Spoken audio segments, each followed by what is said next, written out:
Stop suffering. மீண்டும் கவலைப்படுவதை நிறுத்துங்கள் நிகழ்ச்சியின் வழியாய் உங்கள் அனைவரையும் சந்திப்பதை நான் மிகுந்த மகிழ்ச்சி அடைகிறேன். நேற்று இரவு, முந்தைய நாள் இரவு இந்த நிகழ்ச்சியினால் ஆசீர்வதிக்கப்பட்ட மக்கள் இந்த நாளும் இந்த இரவும் நீங்களும் உங்கள் குடும்பத்தாரும் நிச்சயமாய் கர்த்தருடைய பிரசனத்தினால் ஆசீர்வதிக்கப்படுவீர்கள். நீங்கள் யாருக்கெல்லாம் இந்த லிங்க் ஷேர் பண்ணி இருக்கிறீங்களோ, யாருக்கு தெரியப்படுத்தி இருக்கிறீர்களோ, அவர்களும் கூட நிச்சயமாய் ஆசீர்வதிக்கப்படுவார்கள். இந்த நேரம் இந்த நிகழ்ச்சியை தற்செயலாய் பார்க்க நேரிட்டவர்களும் கூட, நண்பர்களே, இது தற்செயல் அல்ல. தேவன் தாமே உங்களை தெரிந்து கொண்டார். நீங்கள் டியூன் பண்ணும்போது சேனல் இந்த நிகழ்ச்சி பார்க்க நேரிட்டிருந்தால் கர்த்தர் உங்களுக்காய் கொடுக்கிற வாய்ப்பாக இதை விசுவாசி. ஏனென்றால் நீங்க எந்த நிலைமையில இருந்து இந்த நிகழ்ச்சி பார்த்துட்டு இருக்கீங்க எனக்கு தெரியாது, ஆனால் தேவனுக்கு தெரியும். ஒருவேளை கடைசி முயற்சியா நீங்க இந்த நிகழ்ச்சி பார்த்துட்டு இருக்கலாம். இனி வாழ விருப்பம் இல்லாத ஒருவராய், வாழ்க்கையில சோர்ந்து போன ஒருவராய், நம்பிக்கை இழந்த ஒருவராய், அவ்வளவுதான், வழி இல்லை, என் வாழ்க்கை மாற, என் சூழ்நிலை மாற, கடைசி கட்டத்துக்கு வந்து விட்டேன், இதுக்கு மேல வேற வழி இல்லை, வேற திசை இல்லை, வேறு பாதை இல்லை, வேறு பக்கம் இல்லை, நான் எப்பக்கத்துல திரும்பினாலும் சூழப்பட்டிருக்கிறேன் என்று நீங்கள் நினைத்தாலும் கூட வார்த்தையை மனதில் பதித்துக் கொள்ளுங்கள். மனுஷனால் கூடாதவைகள் தேவனால் கூடும். மனுஷனால் கூடாதவைகள் நண்பர்களே தேவனால் கூடும். நம்பிக்கை இழக்க வேண்டாம், அவசரப்படாதீர்கள், தவறான முடிவுக்கு வராது. கவலைப்படுவதை நிறுத்துங்க நண்பர்கள். இந்த நிகழ்ச்சி உங்கள் வாழ்க்கையில தேவனுடைய மகிமை காண்பிக்கப்பட, இதோ நீங்கள் பார்க்க போகிற சாட்சி உங்களுக்கு இன்னொரு ஆதாரம். இத்தனை நாட்கள் நீங்கள் பார்த்த சாட்சிகள் ஆதாரம். சாட்சிகள் உங்களுக்கு நாங்கள் ஒளிபரப்புவதற்கான காரணம், கர்த்தர் இன்றும் செயல்படுகிறார் என்பதை நீங்கள் புரிந்து கொள்ளும்படி. அதிசயத்தின் காலம் முடிந்து விடவில்லை நண்பர்களே, அதிசயத்தின் காலம் முடிந்து விடவில்லை, அற்புதங்களின் நேரம் முடிந்து விடவில்லை. ஏதோ ஒரு நாட்கள் நடந்ததா இல்லை, இன்றும் கர்த்தர் கிரியை செய்கிறார். இஸ்ரவேலை காக்கிறவர் உறங்குவதும் இல்லை, தூங்குவதும் இல்லை. கர்த்தர் இன்றும் மாறாதவராய் இருப்பதினால் இன்றைக்கும் அதே விசுவாசத்தை அவர் வார்த்தையின் மேல் வெளிப்படுத்துகிற ஒவ்வொருத்தருக்கும் தேவன் அதிசயம் செய்கிறார். நாடு, மொழி, நம்பிக்கை, சூழ்நிலை, எல்லா விதமான பாகுபாடுகளையும் தாண்டி தேவனுக்கு எந்த முட்டுக்கட்டையும் இல்லை. நாம் விசுவாசிக்காத பட்சத்துல அது மட்டும்தான் அவருக்கு தடை. ஆனால் நீங்கள் விசுவாசிக்க கூடுமானால் யாருமே எதுவுமே அவரை தடுக்க முடியாது. உங்கள் வாழ்க்கையில் அவர் மாற்றத்தை ஏற்படுத்தும். இந்த வார்த்தைக்கு அந்த சக்தி அவர் தாமே சொன்னார். நான் உங்களுக்கு அந்த வார்த்தையை பகிர்ந்து கொள்வேன். மிக வல்லமையான ஒன்று, தேவனுடைய வழிகாட்டுதல் நண்பர். அதுக்கு முன்பாய் அதி அற்புதமான இந்த சாட்சியை முன்வைக்க விரும்புகிறேன். தேவனுடைய வார்த்தையை விசுவாசிக்கிற ஒருத்தர் வாழ்க்கை நடந்த அற்புதம் சாட்சியை கூர்ந்து கவனிங்க நண்பர். வணக்கம், என் பேர் வினோத்குமார். எனக்கு வயசு 30 ஆகுது. நான் யூனிவர்சல் ஆலயத்துக்கு வரத்துக்கு முன்னாடி என்னுடைய வாழ்க்கையில் ஒரு முற்றிலும் அழிக்கப்பட்ட நபராகவும் கெட்ட பழக்கத்தில் ஈடுபட்ட ஒரு நபராகவும் இருந்தேன். எனக்கு நல்ல ஞாபகம் இருக்குது, என்னுடைய பள்ளி பருவத்திலிருந்து எனக்கு கெட்ட நண்பரோட சகவாசம் அதிகமாக இருந்தது. அவர்களோடு சேர்ந்து கெட்ட பழக்கத்தில் நான் ஈடுபட ஆரம்பித்தேன். ஆனால் இந்த காரியம் வீட்டில் பொறுத்த வரைக்கும் நான் ரொம்ப நல்லவனாக இருந்திருக்கேன். ஆனால் வீட்டில் எல்லாருக்குமே நான் நல்லவன், ஆனால் வெளியேன்னு வந்தால் மட்டும்தான் நான் யாருன்னு எனக்கு பற்றி மற்றவங்களுக்கு தெரிய வரும். என் நண்பரோட நான் ஒன்றிணைந்து இந்த குடிப்பழத்துக்கு அடிமையாக இருந்தேன், புகைப்படத்துக்கு அடிமையாக இருந்தேன். ஆனால் இந்த எந்த ஒரு விஷயமும் சரி என் வீட்டில் நானும் சொல்லிக்க மாட்டேன். அந்த விஷயம் தெரியாத அளவுக்கு நான் அந்தளவுக்கு ஜாக்கிரதையாக இந்த தவறு செஞ்சுட்டு இருந்தேன். மேலும் அதிகமாக பொய் பேசக்கூடிய ஒரு நபராகவும் இருந்தேன். நாட்கள் கடந்த பிற்பாடு என்னுடைய அன்பின் வாழ்க்கையில் ஒரு முறிவு ஏற்பட்டது. ஸோ அந்த தினமானது எனக்கு நல்ல ஞாபகம் இருக்குது. நான் நல்லா குடிச்சிட்டு பைக்கில் நான் ட்ராவல் பண்ணிட்டு இருக்கும்போது நான் யோசித்தேன், இதுக்கப்புறம் நான் ஏன் வாழணும், இதோட என்னுடைய வாழ்க்கை நான் முடிச்சிக்கலாம்னு சொல்லி ஒரு முடிவுக்கு வந்தேன். எனக்கு எதிர்ப்புறத்தில் சொல்லணும்னா ஒரு லாரி ஒன்று ரொம்ப ஸ்பீடாக வந்துச்சு. என்னுடைய சிந்தனையில் ஒரு எண்ணமானது வந்துச்சு, நம்ம ஏன் இன்னும் வாழணும், இல்லை நீ அந்த வண்டி கீழே விழுந்துரு, அந்த லாரி கீழே விழுந்துரு, இறந்துரு, இதுக்கப்புறம் நீ ஏன் உயிரோடு இருக்கன்ற மாதிரி அந்த சிந்தனை வந்துச்சு. நான் உண்மையாக சொல்லணும்னா அந்த நேரம் நான் தற்கொலைக்கு ஈடுபடுத்தேன். நான் அந்த இடத்துல நான் கீழே விழுந்துட்டேன். ஆனால் சொல்லணும்னா ஏறத்தாழ நூலிலையில் அந்த விபத்துலேருந்து நான் தப்பிச்சுக்கிட்டேன். அது எப்படி நடந்துச்சுன்னு எனக்கு தெரியல. ஆனால் அந்த விபத்துக்கு பிற்பாடு தான் எனக்குள்ள அந்த எண்ணமே வந்துச்சு, ஏன் நான் திடீர்னு இந்த மாதிரி பண்ணேன்னு சொல்கிற மாதிரி ஒரு எண்ணம் வந்துச்சு. பிற்பாடு மருத்துவமனைக்கு என்னை கொண்டு போனாங்க. ஆனால் இந்த எல்லா காரியமும் சரி, வீட்லேயும் சரி, என் நண்பர் மத்தியிலையும் நான் சொன்னது என்னன்னா, இது ஒரு விபத்து தான் நடந்துச்சு, ஆனால் இந்த மாதிரி நான் தற்கொலை செஞ்சுக்கிட்டேன்ற ஒரு விஷயத்த நான் யார் கூடவும் நான் பகிர்ந்து கொள்ளலை. பிற்பாடு நாட்கள் கடந்து போக போக போக இரவில் என்னால் சரியாக தூங்காத ஒரு நபராக இருந்தேன். கெட்ட கனவுகள் வர மாதிரியும், மேலும் என்னால் தூங்க முடியாத ஒரு நபராக இருக்கும்போது நான் என்னுடைய தாயத்தில் போய் சொல்லிட்டு இருப்பேன், என்னால் தூங்க முடியலமான்னு. ஆனால் ஜெபிச்சுட்டு தூங்குன்னு சொல்லுவாங்க தவிர, ஆனால் அவங்களுக்கு பொறுத்த வரைக்கும் நான் ஜெபிச்சுட்டு தூங்கினேன்னுவாங்க. ஆனால் நான் தூங்குறமா நடிச்சுட்டு தான் இருந்தேன் தவிர, நான் உண்மையாக சொல்லணும்னா தூங்கவே இல்லை. நாட்கள் போன பிற்பாடு எனக்கு வாலிபர் குழுல இருந்து எனக்கு ஒரு அழைப்பானது கிடைச்சது. அவங்க வந்திருந்தாங்க. வந்து இந்த மாதிரி வாங்க, உங்களுக்கான ஒரு மாபெரும் வாய்ப்பு, உங்க இதாவது வாழ்க்கை வாழ்வதற்கு. வாலிபர் குழுல இருந்து எனக்கான ஒரு அழைப்பானது கிடைச்சிச்சு. நான் அந்த அழைப்பை நான் ஏற்றுக்கொண்டேன். அந்த நேரம் அவர் சொன்ன அந்த வார்த்தை, அந்த ஊழியக்காரர் சொன்ன வார்த்தை, எனக்குள்ள அந்த சிந்தனைக்குள்ளாக அந்த வார்த்தை எனது எண்ணப்பட்டது. அந்த வார்த்தை எனக்குள்ளாக வரும்போது நான் யோசிச்சேன். ஓகே, நம்ம போய் பார்ப்போமே, என்னதான் நடக்குதுன்னு பார்ப்போம் சொல்ற மாதிரி எனக்குள்ள அந்த எண்ணம் வந்துச்சு. வாழ்க்கை வாழ்வதற்கே இந்த ஒரு வார்த்தை என்னை முற்றிலும் மாறிடுச்சு. ஓகே, நான் போய் பார்க்கலாம்னு சொல்ற மாதிரி நான் போனேன். அந்த வாலிப குழுவை நான் கலந்து கொண்டேன். அங்க போதர் எனக்கு எல்லா காரியத்தையும் கற்றுக் கொடுத்தார். நான் விசுவாசம் எப்படி பயன்படுத்த வேண்டும், எனக்கான ஒரு ஆலோசனை கிடைச்சது. அந்த ஆலோசனையில நான் தொடர்ந்து ஆலயத்திற்கு ஞாயிற்றுக்கிழமையும் புதன்கிழமையும் வெள்ளிக்கிழமையும் நான் தொடர்ந்து போகக்கூடிய ஒரு நபராக இருந்தேன். தேவனுக்கு ரொம்ப நெருக்கமா போகும்படியாக அநேக காரியங்கள் ஊழியம் செய்யறதிலும் சரி, தேவனுக்கு உண்மை தன்மையா இருக்கிறதிலும் எல்லா காரியத்திலையும் சரி, நான் தேவனுக்கு ரொம்ப நெருக்கமா போகணும்னு விரும்பினேன். பிற்பாடு நான் போகிற இடத்துல என்னுடைய எல்லா காரியத்தையும் நான் பகிர்ந்து கொண்டேன். நான் இந்த பிரச்சனை நான் கடந்து செல்கிறேன், இதுல இருந்து நான் எப்படி விடுதலை பெறணும்னு. ஏன்னா ஏறத்தாழ அந்த கெட்ட நண்பர்களோட சேர்ந்து ஒரு ரவுடிசம் பண்ற மாதிரி அந்த நண்பரோட சேர்ந்து அந்த காரியத்தை செஞ்சுட்டு இருந்தேன். சில நபர்கள் நான் கொலை செய்யறது கூட தீட்டுற அளவுக்கு என்னுடைய வாழ்க்கை அந்த அளவுக்கு நான் அந்த அளவுக்கு கொண்டு போனேன். சிலர் வந்து நான் கொலை செய்யற அளவுக்கு என்னுடைய சிந்தனை எனது தீட்டப்பட்டதா இருந்தது. பிற்பாடு நான் கத்துக்கினேன் இது எல்லாமே தவறு. ஏன்னா அன்னைக்கு அந்த ஆலோசகர் எனக்கு கொடுத்த ஆலோசனையானது என்னன்னா, அந்த ஆலோசகர் அன்னைக்கு எனக்கு கொடுத்த ஆலோசனை என்னவென்றால், இல்ல நீ செய்யறது முற்றிலும் தவறு, இது எதிர்மறையானது, உன்னுடைய வாழ்க்கை நீ வாழ்வதற்காக தான் இருக்கணும்னு சொல்லியிருந்தாரு. அப்போ எனக்குள்ளாகவும் என் சிந்தனைக்குள்ளாக இருந்த அந்த பாரம் எல்லாமே, அந்த சுமை என்னை விட்டு ஏதோ ஒரு காரியம் என்னை விட்டு வெளியே போயிடுச்சுன்ற மாதிரி நான் உணர்ந்தேன். பிற்பாடு ஆலயத்துல தொடர்ந்து நான் விசுவாசத்துல தொடர்ந்து போயிட்டே இருக்கும்போது தானியேல் உபவாசம் என்ற நிகழ்ச்சி துவங்கியது. அதுல உண்மையாகவே இந்த 21 நாள் என்னை நான் முற்றிலும் கொடுக்க நான் முடிவு பண்ணேன். ஏன்னா பரிசுத்தாவி எந்த அளவுக்கு முக்கியம் என்பதை நான் தெரிஞ்சுக்கிட்டேன். என்னை ரட்சிப்பு அந்த அளவுக்கு நமக்குள்ள இருக்க வேண்டும். இந்த 21 நாளும் நான் தேவனோட ஒரு பொருத்தனை செஞ்சேன். இந்த 21வது நாள் முடிவுக்குள்ளாக நான் உன்னுடைய ஆவி பெற்றுக்கொள்ள வேண்டும் என்று. அதனால என்னுடைய வாழ்க்கை நான் 100% தியாகமா நான் தேவனுக்காக கொடுத்தேன். பிற்பாடு அவருடைய ஆவியை தேட ஆரம்பிச்சேன். அதிகமா ஊழிய பணி செய்யறதிலும் சரி, அதிகமா ஜெபிப்பதிலும், அதிகமா வேத வாக்கியம் படிப்பதிலும் சரி, என்னை நான் முழுவதுமா நான் கொடுத்தேன். 21வது நாள் இரவு எனக்கு நல்லா ஞாபகம் இருக்கு. அந்த நாள் வெள்ளிக்கிழமை இரவு ஜெப கூட்டத்தில் நான் பரிசுத்தாவி பெற்றுக்கொண்டேன். பரிசுத்தாவி பெற்றுக்கொண்ட அந்த அனுபவமானது, அந்த நாள், அந்த நேரம், அந்த வார்த்தையினால் சொல்ல கூட முடியாத அளவுக்கு அந்த அளவுக்கு சந்தோஷமா இருந்தது. அந்த நாள் என்னுடைய வாழ்க்கையில இருக்கிறது சிறந்த நாள் இது ஒண்ணுதான். ஏறத்தாழ எனக்கு ஒரு பிறந்த நாள் வர நாளா இருந்தாலும் சரி, ஒரு நல்ல காரியம் வீட்டுல நடந்தாலும் எந்த அளவுக்கு சந்தோஷப்படுறாங்களோ அதோட இந்த காரியத்தினால ஈடுகட்டு சொல்லவும் முடியாது. ஏன்னா அது அந்த அளவுக்கு எனக்குள்ளாக ஒரு காரியமா இருந்தது. மேலும் என்னுடைய விசுவாசத்தில் நான் எப்படி இருக்கணும், அதே பிரகாரம் என்னுடைய விசுவாசம் பிரகாரம் தேவன் என்னை ஆசீர்வதித்திருக்கிறார். என்னுடைய திருமண வாழ்க்கை பீடத்தின் மீதாக ஆசீர்வாதமா இருக்கிறது. இப்ப சொன்னா என்னுடைய முழு வாழ்க்கையும் சந்தோஷமாவும் இருக்கு, திருமண வாழ்க்கையும் ஆசீர்வாதமா இருக்கு. முழு குடும்பத்தோடும் சந்தோஷமும் தேவனுக்காய் ஊழியம் செய்கிற நபராய் நாங்கள் இருந்திருக்கிறோம். எல்லாவற்றுக்கும் தேவனுக்கு நன்றி.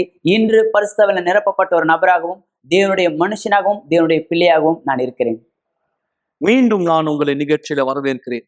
இந்த அருமையான வாலிபனுடைய சாட்சியை பார்த்த நீங்கள், இவர் வாழ்க்கையில கர்த்தர் வார்த்தை பலித்ததா என்று உங்களுக்கு கேட்க தோன்றுகிறதா? கண்டிப்பாக இல்லை. இவர் வாழ்க்கை கர்த்தர் வார்த்தைக்கான ஒரு ஆதாரமா சாட்சியா இருக்கு நண்பர்.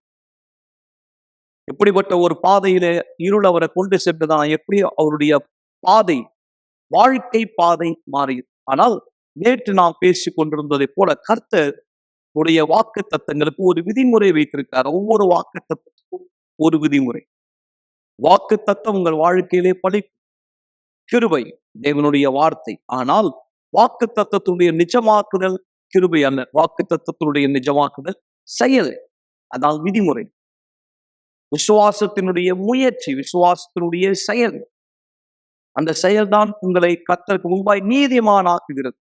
அப்போஸ்தலனாகிய பவுல் தேவனுடைய சீஷராய் ஒருவராய் அப்போஸ்தலர், நம்பிக்கையில இணைந்த ஒருத்தர் அப்போஸ்தலனாகிய பவுல் சொல்லுகிறார், கிரியையினால் ஆபிரகாம் நீதிமானாக்கப்பட்டார். கிரியையினால் ஈசாக்கை பலிபீடத்தின் மீது வைத்த போது கிரியையினால் அல்லவோ ஆபிரகாம் நீதிமானாக்கப்பட்டார் என்று கேட்கிறார். எனவே நீங்கள் யார்? உங்களுக்கு தகுதி இருக்கிறதா? இது சரியான நேரமா? ஆண்டவர் உங்க வாழ்க்கையை மாற்ற சித்தம் உள்ளவரா? இந்த கேள்விக்கெல்லாம் இடமே இல்லை மக்கள். இந்த கேள்விக்கெல்லாம் இடமே இல்லை. உங்களுக்கு தகுதி இருக்கிறதா இல்லையா என்பது கேள்வியே அல்ல. இயேசு கிறிஸ்துவுடைய தியாகம், சிலுவை மரணம் உங்களுக்கு தகுதியை கொடுத்திருக்கிறது. ஆனால் நீங்கள் அவர் வார்த்தையின் மீது அதை விசுவாசத்தால் வெளிப்படுத்தும் போது மட்டுமே நீங்கள் அதை நிஜமாக்குதலை பார்க்க. தகுதியின் அடிப்படையில் அல்ல, விசுவாசத்தின் செயலின் அடிப்படையிலே கர்த்தர் நம்மை ஆசீர்வதிக்கிறார். விசுவாசத்தின் செயலின் அடிப்படையில் நீங்க எந்த வயதை சேர்ந்தவரா இருந்தாலும் சரி, இளம் வயதினரோ, நடுத்தர வயதோ, வயது மூத்தவரோ, எந்த பாலினத்தை சேர்ந்தவரோ, ஆண்டவருக்கு தடை இல்லை உங்க வாழ்க்கையிலே செயல்பட. ஆனால் அவர் வார்த்தையினுடைய செயல், அந்த வார்த்தையின் அடிப்படையில நீங்கள் எடுக்கிற முயற்சி. வாரியம் உறையிட மழை, அதாவது மழை தண்ணீர் பனி பூமியில வந்து பூமியை நனைத்து முளை கிளம்பி விளையும்படி செய்து விதைக்கிறவனுக்கு விதையும் புசிக்கிறவனுக்கு ஆகாரத்தையும் கொடுக்கிறது எப்படியோ, அப்படியே என் வாயிலிருந்து புறப்படுகிற வசனம் இருக்கும் அது வெறுமையா என்னிடத்துக்கு திரும்ப என்று சொல்கிறார். ஆனா என் வாழ்க்கையிலேயே அந்த வசனம் படிக்கல. மிக சரியா நீங்கள் செயலை செய்யவில்லைமா? விசுவாசத்தின் செயல் எதன் மீது உள்ள விசுவாசம்? ஒரு வார்த்தையின் மீது உள்ள விசுவாசம். இந்த வார்த்தையின் மீது இருக்கிற உங்கள் விசுவாசத்தை நீங்கள் நடைமுறைப்படுத்தினால், விதைக்கிறவன் கையில விதையை வைத்திருந்தா சாப்பாடு சாப்பிட முடியாது. விதைக்கிறவன் விதையை கையில இறுக பிடித்துக் கொண்டிருந்தால் உணவு இருக்காது. விதைக்கிறவன் கையை திறந்து விதையை போட வேண்டும், விதையை விட வேண்டும், விதை விழ அனுமதிக்க வேண்டும். அந்த விதை போய் நல்ல நிலத்துல ஆழ ஊன்றும் பொழுது விதைக்கிறவனுக்கு ஆகாரம் கண்டிப்பாய் கிடைக்கும்.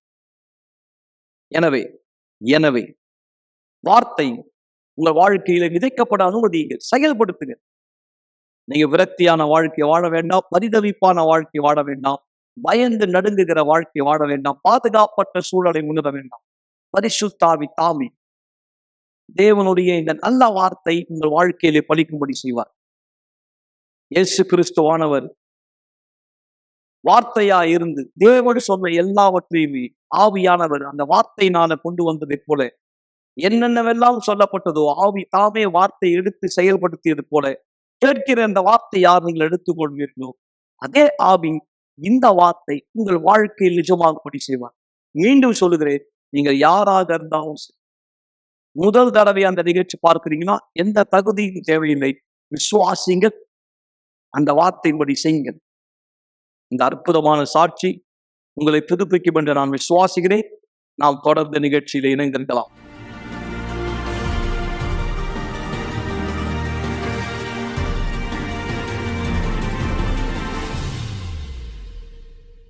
என்னுடைய பெயர் சூசன். நான் யூனிவர்சல் ஆலயத்துக்கு வர்றதுக்கு முன்னாடி என்னுடைய குடும்பம் அழிக்கப்பட்டதா இருந்தது. கெட்ட பழக்கத்தினாலும் ஒருத்தர் நம்பாததுனாலும் சமயம் நான் கேலி செய்யப்படுவேன். நான் ஒரு ஆணை போல நடந்துக்கிறதுனால என்னுடைய கணவரை கூட நான் கட்டுப்படுத்த நினைச்சிருக்கேன். நான் என் கணவரோட சரிசமமாக நடந்துக்க நினைப்பேன். என் கணவர் குடிக்கிறாரா, சரி நானும் போய் குடிக்கிறேன் அப்படின்னு சொல்லி நான் குடிப்பேன். நான் பார்ட்டிகளுக்கு போவேன். வீட்டில் ஒரு குழப்பமான சூழ்நிலை ஏற்படுத்துவேன். வீட்டில் நாங்கள் நிறைய சண்டை போடுவோம். ஏன்னா அவர் நிச்சயமாக ஒரு ஆணாக இருக்கார், நானும் ஆணாக இருக்க நினச்சதுனால நாங்களும் சண்டை போடுவோம். ஒரு குழப்பமான சூழ்நிலை நடக்கும். அவர் என்னை அடித்து கீழே தள்ளுவார். சில சமயம் மேலே குதிச்சு நானும் உனக்கு சரிசமமாக இருக்கேன்றதை காமிக்க நினைப்பார். ஒரு குழப்பமான சூழ்நிலை ஏற்பட்டது. எனக்கு நல்லா ஞாபகம் இருக்குது, ஒரு முறை அவர் என்னை அடித்து கீழே தள்ளி என் முடியை இழுத்து என்னை அடிக்க முயற்சி செய்தார். என்னுடைய திருமண வாழ்க்கையானது மிகவும் மோசமான நிலைமையில் இருந்தது. ஏன்னா என்னுடைய கெட்ட பழக்கத்தினாலையும் என்னுடைய குடி பழக்கத்தினாலையும் மட்டும்தான். அநேக பேர் சொல்லுவாங்க, என்னை இவர் அந்தளவு அதிகமாக குடிக்கிறாரு, வீட்டுக்குள்ளாக இருந்து இவருடைய மனைவி ஆணாக இருந்து எல்லா வேலையும் பார்த்துக்கிறாங்கன்னு சொல்லுவாங்க. இதனால தான் நான் வீட்டுக்குள்ளாகவே இருப்பேன், வீட்டுக்குள்ளே தூங்கிட்டு இருப்பேன். சில நேரத்தில் நான் வெளியே போயிட்டு குடிப்பேன். நான் புகையானது பிடிப்பேன். அது மட்டும் இல்லாமல் நான் வீட்டு வெளியே போயிட்டு அங்கே குடிச்சிட்டு சில வாரங்கள் அங்கேயே வெளியே தங்குவேன். நான் வீட்டுக்கு திரும்பி வரமாட்டேன். என் மனைவி தான் வீட்டில் ஆணாக இருந்து எல்லா வேலையும் பார்த்துப்பாங்க. அதுதான் எங்கள் வீட்டுக்குள்ளாக அநேக பாதிப்பு கொண்டு வந்திருக்கு. எங்கள் வீட்டுக்குள்ளாக நாங்கள் 2 பேருமே கொலை பண்ணுற அளவு சண்டை போட்டுப்போம். சில நேரத்தில் எங்கள் பக்கத்து வீட்டுக்காரங்க எங்களை பார்த்து ஓடி போவாங்க. நாங்கள் நிறைய குடிச்சிருக்கோம், குடிக்கு நிறைய பணத்தை செலவழிச்சிருக்கோம். நிறைய நேரம் என்னுடைய கணவர் புகைப்பழக்கத்துக்கு அடிமையானவராக இருந்தார். இன்னும் பல காரியத்தில் செலவழித்தார். ஒரு நேரம் நாங்கள் உணர்ந்தோம், உண்மையாகவே இது ரொம்ப கடினமானதாக இருந்ததுன்னு. குடியிலையும் மற்றும் புகைப்பழக்கத்துலேயும் அதிக பணத்தை செலவழிச்சிட்டு இருந்தோம். பல பண நெருக்கடிகளை கடந்து போனோம். சில சமயம் கூட உணவு இருக்காது, சமயம் வீட்டில் கேஸ் இருக்காது, சாப்பிட பொருட்கள் சில சமயம் இருக்காது. உண்மையாகவே இந்த சூழ்நிலை ரொம்ப கடினமானதாக எங்களுக்கு இருந்தது. சில நேரத்தில் வீட்டில் சாப்பாடு இருக்காங்கன்னு நாங்கள் பார்க்க மாட்டோம். நாங்கள் வேலை செய்வோம், திங்கள்லேருந்து வெள்ளிக்கிழமை வர திங்கட்கிழமை எதுவும் இருக்காது, ஞாயிற்றுக்கிழமை எதுவும் இருக்காது. பிற்பட நாங்கள் கடன் வாங்குவோம், கடன் திருப்பி செலுத்துவோம், திருப்பி எங்கிட்ட எதுவும் இருக்காது. இது மட்டும் இல்லாமல் புகைப்பிடிப்பேன் நான். இரவு நேரத்தில் நான் விளையாட போவேன் வெளியே. எங்களுக்கு எந்த சேமிப்பானது இருக்காது. வாழ்க்கைக்காக நான் எந்த ஒரு விஷயத்தை பற்றியும் கவனிக்க மாட்டோம். என் மகள் இளையவளாக தான் இருந்தா, ஆனால் எங்கள் 2 பேருக்குமே அவளுக்கு எந்த ஒரு மரியாதையுமே இல்லை. சமயம் நாங்கள் சண்டை போடுறத அவளும் பார்ப்பா, அது அவளை அந்தளவு பாதிக்கும். அவள் யார் பக்கத்தில் நிற்கிறதுன்னு கூட தெரியாது. என்ன இது அதிகமாக பாதிப்படைய செய்தது. ஆனால் எப்போவுமே நான் இதை வெளியே காண்பிக்க மாட்டேன். எனக்குள்ளாக நான் அதை தொடர்ந்து வச்சுட்டே இருந்தேன். நான் எப்பொழுதுமே எனக்குள்ள எல்லாமே சரியா இருக்கு அப்படின்றது மாதிரி வெளியே காண்பிச்சுப்பேன். ஆனால் எனக்குள்ளாக இந்த விஷயம் ரொம்ப ஆழமாக இருந்தது. என்னுடைய பெற்றோர்கள் ஒருத்தர் பார்த்து கத்துவாங்க, அவங்க சண்டை போடுவாங்க, சில நேரம் பேசாமல் இருப்பாங்க. ஆனால் ஒன்று மட்டும் எனக்கு தெரியும், அவங்களுடைய திருமண வாழ்க்கை எதுவுமே சரியா இல்லை. அவங்க எனக்கு கொடுத்த உதாரணம் எல்லாமே தவறாக இருந்தது. அவங்கள பற்றி எந்த ஒரு மரியாதையும் எனக்குள்ளாக இல்லை. காரணம், அந்த மரியாதை உருவாக்குறதுக்கான எந்த ஒரு இடமும் அந்த இடத்துல இல்லை. எனக்குள்ளாக ஒரு விஷயத்துல மட்டும் நான் உறுதியாக இருந்தேன், அவங்க எனக்கு நல்ல பெற்றோர்கள் கிடையாது. அவங்க 2 பேரும் சேர்ந்து பார்ட்டிக்கு போவாங்க. ஒரு பெண் குழந்தைய நானும் அவங்களோட போக வேண்டியதாக இருந்தது. எனக்கு வேற எந்த வழியும் இல்லை, அவங்களோட போகிறது மட்டுமே என்னுடைய ஒரே வழியாக இருந்தது. பெற்றோராக என் மகளுக்கு நாங்கள் ஒரு கெட்ட உதாரணமாக தான் இருந்தோம். பார்ட்டிக்கு போனோன்னா அவள் எங்கள் கூடயே தான் இருப்பாள். ஏன்னா அவள் எங்களுக்கு ஒரே மகளாக இருந்தா. பார்த்துக்க யாருமே இல்லை, அதனால நாங்கள் அவளை எங்கள் கூடயே கூட்டிகிட்டு போயிடுவோம் அந்த இடத்துக்கு. ஒரு நாள் நாங்கள் அவளை எங்கள் கூடயே கூட்டிகிட்டு போனோம், நானும் என் கணவரும். நாங்கள் அங்கே குடிச்சிட்டு கொண்டாடிட்டு இருந்தோம். அவள் எங்களுக்காக அங்கே காத்து கொண்டு இருந்தா, எங்களை பார்த்துட்டு இருந்தா. ஒரு தாயாக நான் அவளுக்கு கெட்ட உதாரணமாக தான் இருந்தேன். அதை பார்த்து தான் அவள் எங்கள் கூட வளர ஆரம்பித்தா. டிவி ப்ரோக்ராமில் நான் சில சாட்சிகளை பார்த்துட்டு இருந்தேன். ஒரு குடும்ப உறுப்பினர் அங்கே சொல்லிட்டு இருந்தாரு, அங்கே போனால் மக்கள் ஆசிர்வதிக்கப்படுறாங்கன்னு. அங்கே ஆசிர்வதிக்கப்படுறாங்கன்னு சொன்னாங்க. அதனால நாங்கள் போக நினச்சேன். அங்கே போக முடிவெடுத்தேன். முதல்ல நான் எனக்கான தொடர் சங்கிலி ஜெபத்தை செஞ்சேன். இதே போல் இருக்க விரும்பல, நான் வித்தியாசமான நபராக இருக்க விரும்புகிறேன்னு நினச்சேன். முதல்ல விடுதலைக்காக போராடினேன். ஒவ்வொரு வெள்ளிக்கிழமையும் போனேன். போதகர் சொன்ன காரியங்களை நான் செயல்படுத்தினேன். ஞாயிற்றுக்கிழமைகளிலும் போவேன், என் குடும்பத்துக்காக ஜெபிப்பேன், ஆசிர்வதிப்பேன், தண்ணீரை ஆசிர்வதிப்பேன், எண்ணெயை கொண்டு போவேன், என் கணவருடைய தலையணையை அபிஷேகப்படுத்துவேன், அந்த சட்டையை பரிசுத்த தண்ணீரால் சுத்தப்படுத்துவேன். தேவன்கிட்ட சொன்னேன், தேவனே என்னை மாற்றுங்க, என் மூலமாக என் குடும்பத்துக்காக போராடும்படி. என்னுடைய கணவரை விட்டு நான் பிரிஞ்சு இருக்க விரும்பல நினைச்சேன். என்னுடைய மனைவி பல நேரத்தில் ஆலயத்துக்கு வரும்படியாக கேட்டிருந்தேன். ஆனால் நான் ஒருபொழுதும் தீர்மானம் எடுக்கல வரும்படியாக. சரி பரவாயில்ல, அடுத்த வாரம் போகலாம், இல்லை அடுத்த வாரம் போகலாம். நான் ஒருபொழுது போனது கிடையாது. ஆனால் ஒரு நாள் நான் தேவனோட தீர்மானம் செஞ்சேன். நான் ஆலயத்துக்கு போகும்போது அநேக வித்தியாசங்களை பார்த்தேன். ஆனாலும் நான் வெளியே போன பிற்பாடு குடிப்பேன், புகைப்பிடிப்பேன். 2 மாதம் முடிஞ்சு போயிடுச்சு, 4 மாதம் முடிஞ்சு போயிடுச்சு. ஆனாலும் நான் வெளியே போயிட்டு ரகசியமா குடிச்சிட்டு இருந்தேன். நான் சிகரெட் பிடிக்கும் பொழுது அந்த புகையாளங்கிட்ட சொல்லும், ஏன் இதெல்லாம் நம்பிக்கிட்டு இருக்கு, நீ திருப்பி சிகரெட் குடிக்க ஆரம்பி. நான் அதே போல் நான் குடிப்பேன். ஆனால் நான் ஆலயத்துக்கு போயிட்டு இருந்தேன், அநேக சாட்சிகளை பார்த்துட்டு இருந்தேன். மக்களுடைய வாழ்க்கை மாறிடுச்சு, அவங்க கவனமா எடுத்துக்கிட்டாங்க எல்லா விஷயங்களுமே. என்னுடைய மனைவி வாழ்க்கைக்குள்ளாக பார்க்கும்பொழுது நிறைய விஷயத்தை அவ மாத்திக்கிட்டா. ஏன்னா இனிமேலும் அவ ஒரு ஆணா இல்ல, கோபப்படுறதை நிறுத்திட்டா, சண்டை போறது நிறுத்திட்டா, எந்த ஒரு தவறான விஷயத்தை செய்யல. உண்மையா சொல்லும் போது அவளுக்குள்ளாக நான் வித்தியாசத்தை பார்த்தேன். அப்போ அவளுடைய வாழ்க்கை மேலாக மாற்றமானது ஏற்படுதுன்னா அப்ப என் வாழ்க்கை மேலாக ஏற்படும். நான் உணர்றதுனால நான் ஒரு படி எடுத்து வச்சு வந்தேன். என்னுடைய சொந்த வாழ்க்கையில நான் வித்தியாசத்தை பார்க்க தொடங்கிட்டேன். இப்படியாதான் வேலை செய்யு பார்த்து பிற்பாடு நான் மாற தொடங்கினேன். பிற்பாடு எல்லாமே சரியாக இருந்தது. என்னுடைய குடும்பத்தார் கொஞ்சம் கொஞ்சமா மாறுறதை பார்க்க ஆரம்பிச்சேன். என்னுடைய அம்மா என்னிடத்திலோ என்னுடைய அப்பாவிடத்திலோ அன்பா பேச ஆரம்பிச்சாங்க. ஆலயத்துக்கு வந்த பிற்பாடு தான் எங்களுடைய எல்லா உறவுகளிலும் நல்ல உறவு முறை ஏற்பட ஆரம்பிச்சது. என்னுடைய அம்மா என்னிடத்துல அன்பா பேசுவாங்க. எங்களுக்குள்ளாக இனிமேலும் எந்த வாக்குவாதமும் இல்லை, ஏன்னா எங்களுடைய வாழ்க்கை மாற்றப்பட்டிருக்கு. ஆலயத்துக்கு வந்த பிற்பாடு எனக்கு அறிமுகப்படுத்தி வைத்தாங்க வாலிப குழு. அவங்க எல்லாருமே என்னை அன்பா ஏத்துக்கிட்டாங்க. அவங்க என்ன நியாயம் தீர்க்கல, அவங்க எல்லா நேரமும் தயாரா இருந்தாங்க என்னை வரவேற்பதற்கு. அந்த இடத்துல தான் நான் வித்தியாசமான ஒரு வாழ்க்கையை கண்டடைந்தேன். ஒரு முழுமையான வித்தியாசமான வாழ்க்கை அந்த இடத்துல எனக்கு கிடைச்சது. இன்னைக்கு என் முழு குடும்பமும் ஆசீர்வதிக்கப்பட்டிருக்கு. நாங்கள் விசுவாசத்தில் இருக்கோம், ஒரே விசுவாசத்தில் இணைஞ்சிருக்கோம். இனிமேலும் கோவப்படுற பிரச்சனை இல்லை. நான் என் கணவர் சொல்கிறத கேட்குறேன், புரிஞ்சுக்கிறேன். நான் மனைவியாக இருக்கேன், அவர் தான் தலைவராக இருக்காரு. என்னுடைய முழு குடும்பத்தாரும் ஆசீர்வதிக்கப்பட்டிருக்காங்க.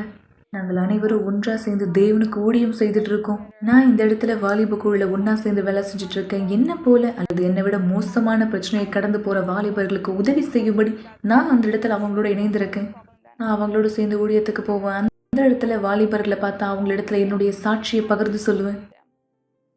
தேவன் என்னுடைய முழு குடும்பத்தை ஆசீர்வதிச்சிருக்கிறார்.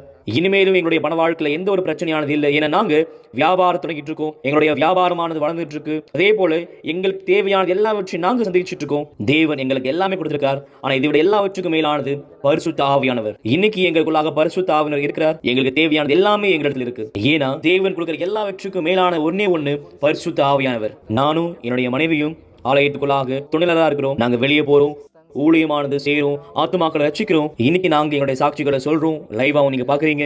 அதே போல நாங்க மக்களுக்கு கவுன்சிலிங் கொடுக்கிறோம், மக்களுக்கு கற்றுக் கொடுக்கிறோம். உங்களுக்காக தேவன் இருக்கிறார். உங்களுக்கான தீர்வானதற்கு இந்த சூழ்நிலை வெளியே வரும்படி. ஏன்னா நாங்க அநேக காரியங்கள் கடந்து போயிருந்தோம் இதே சூழ்நிலையில. இன்னைக்கு நாங்க ஆசீர்வாதமாக இருக்கோம் ஒரு துணைலராக. எங்களுக்குள்ள புரிந்து கொள்ளுதல் இருக்கு. நாங்கள் ஒருத்தர் நேசிக்கிறோம். இனிமேலும் ஒருபோதும் தேவன் என் குடும்பத்தின் திருமணத்தை பிரிக்கும்படி கேட்கல. கேட்குறேன், என் திருமணத்தை ஒன்று சேர்த்து வைங்க.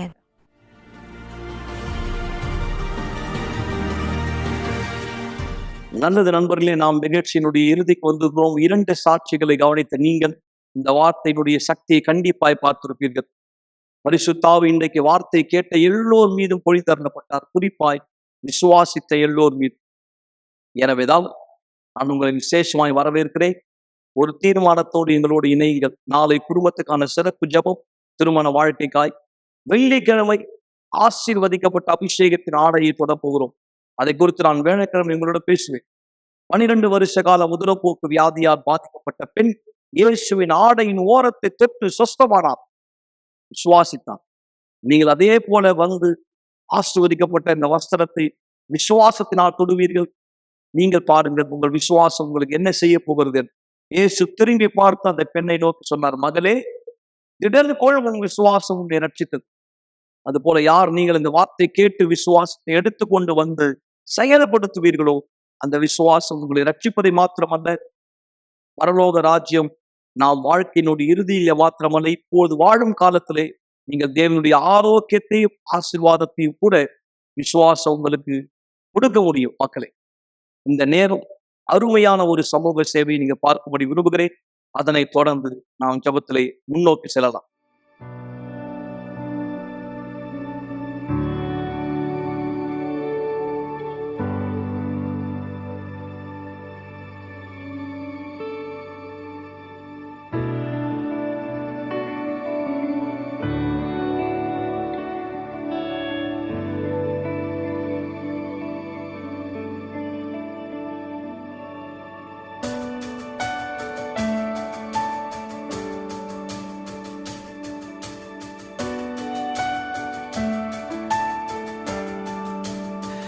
You're the God of this city, you're the King of these people, you're the Lord of this nation.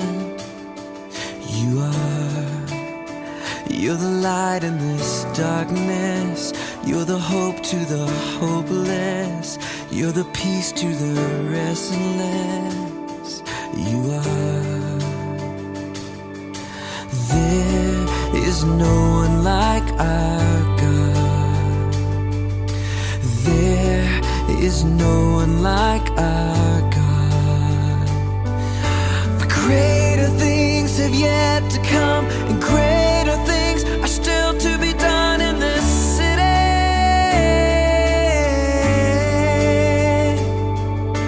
Greater things have yet to come, and greater things are still to be done in this city.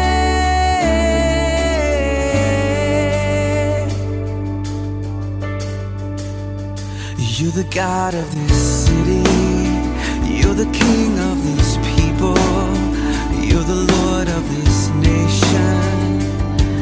You are. You're the light in this darkness, you're the hope to the hopeless, you're the peace to the restless.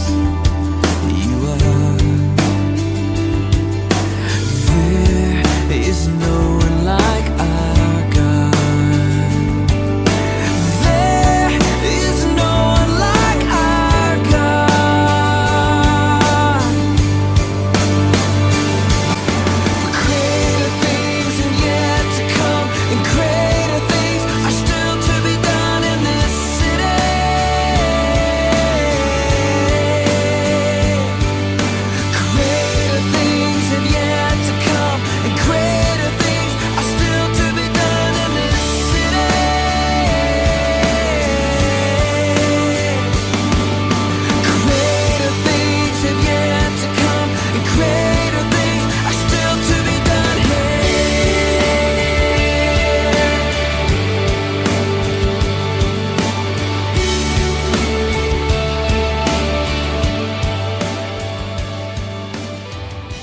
தேவனுடைய வார்த்தை சொல்லுது, வருத்தப்பட்டு பாரம் சுமக்கிறவர்களே. யாரு? நீங்க வருத்தத்தோட பாரத்தோட வலியோட இடத்துல இருக்கிற நீங்க எல்லாம் என்கிட்ட வாங்க அப்படின்னு சொல்றேன். வருத்தப்பட்டு பாரம் சுமக்கிறவர்களே, நீங்கள் எல்லோரும் என்னிடத்தை பாருங்க, நான் உங்களுக்கு என்ன பண்ணுவேன்? உங்களுடைய வருத்தத்துல இருந்து, உங்க பாரத்துல இருந்து, உங்க வலியில இருந்து, உங்க வேதனையில இருந்து நான் உங்களுக்கு விடுதலை வைப்பேன். நான் உங்களுடைய வாழ்க்கை இடத்துல மாற்றுவேன். நான் உங்களுக்காக இந்த ஆசீர்வாதம் கொடுப்பேன்.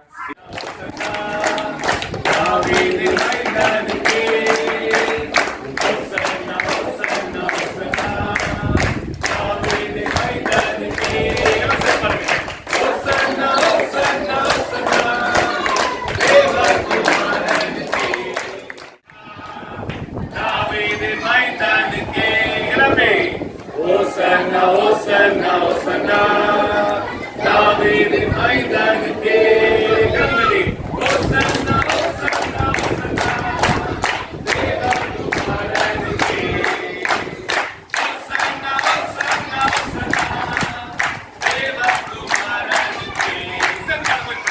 தேவாதி தேவகுமாரன். Greater things have yet to come, and greater things are still to be done in this city.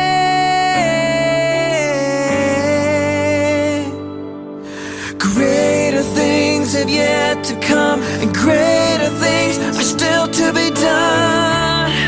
We believe in you, God. Greater things have yet to come, and greater things are still to be done in this city.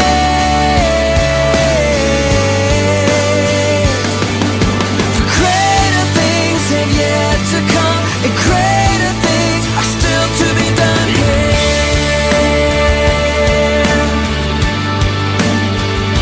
Greater things still to be done here.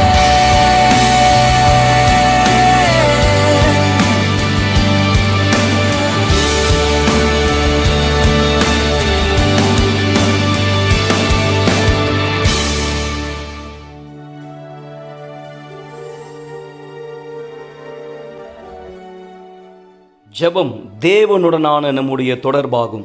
நீங்கள் சாட்சிகளை பார்த்தீர்கள், நீங்கள் வார்த்தையை கேட்டீர்கள். ஆனால் இப்பொழுது தயவு செய்து கண்களை மூடியிருங்கள். ஜெப நேரத்திற்காய் நாம் நம்மை ஆயத்தப்படுத்திக் கொள்ளலாம். சர்வ வல்லவரே இயேசு கிறிஸ்துவின் நாமத்தினால் வார்த்தையை கேட்ட யாவருக்கும் ஒரு பலனை கொடு.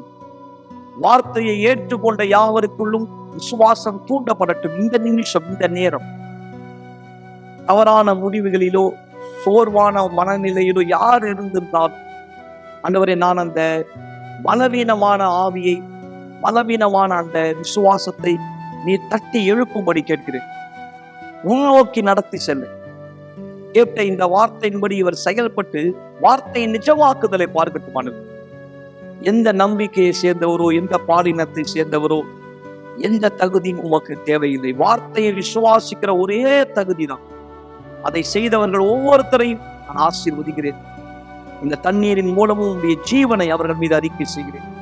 தடைகளை நீக்கும் பிரசனத்தில் எங்களோடு இணையும்படியானவர் ஒவ்வொரு குடும்பத்தை ஆசீர்வதிக்கிறேன். தனிப்பட்ட நபரை ஆசீர்வதிக்கிறேன். வாலிபர்களை, இளம் பெண்களை, சிறு பிள்ளைகளை, வயதானவர்களை ஆசீர்வதிக்கிறேன். ஆண்டவராக இயேசு கிறிஸ்துவினுடைய பெயர் மற்றும் மகிமைக்காக ஆமென். விசுவாசிங்கள். தேவனுடைய ஜீவன் உங்களுக்கு இருக்கிறது. நண்பர்களே, சமாதானமான இரவார்கள். எங்களோடு நீங்கள் தொடர்பு கொள்ள விரும்பினால் உடனே தொலைபேசியில் தொடர்பு கொள்ளுங்கள். வாட்ஸ்அப்பில் செய்தி அனுப்புங்கள். நாளை நிகழ்ச்சியில் எங்களோடு மீண்டும் இணைய மறக்க வேண்டாம். தேவனும் அனைவரை ஆஸ்வதிப்பாராக. செல்வார்கள். கவலைப்படுவதை நிறுத்துங்கள் என்ற நிகழ்ச்சியை பார்த்து கொண்டிருப்பதற்கு மிக்க நன்றி. கூட்டம் முடிந்த பிற்பாடும் நீங்கள் எங்களை தொடர்பு கொள்ளலாம். மறந்து விடாதீர்கள், எங்களுடைய எண் 9384638738. நன்றி.